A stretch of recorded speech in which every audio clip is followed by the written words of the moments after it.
വീട്ടു ജോലി മൊത്തം ചെയ്യേണ്ടത് സ്ത്രീയാണെന്നും പുറത്തു പോയി ഏൺ ചെയ്ത് ഈ വലിയ വലിയ കാര്യങ്ങൾ വീട് കാറ് ഇങ്ങനത്തെ കാര്യങ്ങളൊക്കെ ചെയ്യേണ്ടത് ആണിൻ്റെ കടമയാണെന്നും നിശ്ചയിച്ച് വെച്ചിരിക്കുകയാണ്. എന്നിട്ട് ആ ഒരു മൈൻഡോട് കൂടെയാണ് പിന്നെ അവർ എന്നെ നോക്കുന്നത്. അപ്പം അവർക്കിത് അംഗീകരിക്കാൻ പറ്റുന്നില്ല. ഞാനും അധ്വാനിക്കുന്നുണ്ട്, എൻ്റെ ഹസ്ബൻഡും അധ്വാനിക്കുന്നുണ്ട്.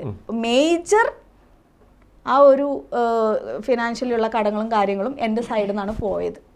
അപ്പോൾ ഇത് പറയാൻ എനിക്ക് അഭിമാനമല്ല, എനിക്ക് അഭിമാനിക്കാനുള്ള അവകാശം പോലും ഇല്ലേ? കാരണം ഞാൻ ഇതിനു വേണ്ടി സാക്രിഫൈസ് ചെയ്തത് ഒരു മനുഷ്യൻ്റെ ബേസിക് നീഡ്സ് ആണ്.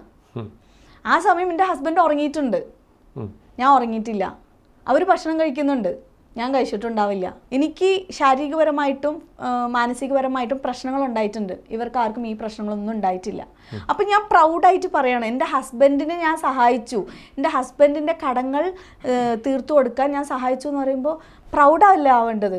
ഒരു ലേഡി ചെയ്തു, പക്ഷെ അത് ഹസ്ബൻഡിൻ്റെ നാണക്കേടാണെന്ന് പറയുന്നു. എനിക്കറിയുന്നില്ല അവരെ ഏതൊരു ചിന്താഗതിയോടെയാണ് അത് കാണുന്നത് എന്നുള്ളത്. ഹസ്ബൻഡിന് പോലും പ്രശ്നമില്ല, അവൾ എന്നെ സഹായിച്ചു, യെസ്. അതെന്തേ സ്ത്രീകളുടെ അധ്വാനത്തിന് വാല്യൂ ഇല്ലേ ഈ ഭൂമിയിൽ? സ്ത്രീകൾ എന്താ മനുഷ്യനല്ലേ? നീ ചെയ്താലും നീ അത് പുറത്ത് പറയരുത്, അതാണ് ഒരു പെണ്ണിന് അഴക് എന്നാണ് പറയുന്നത്.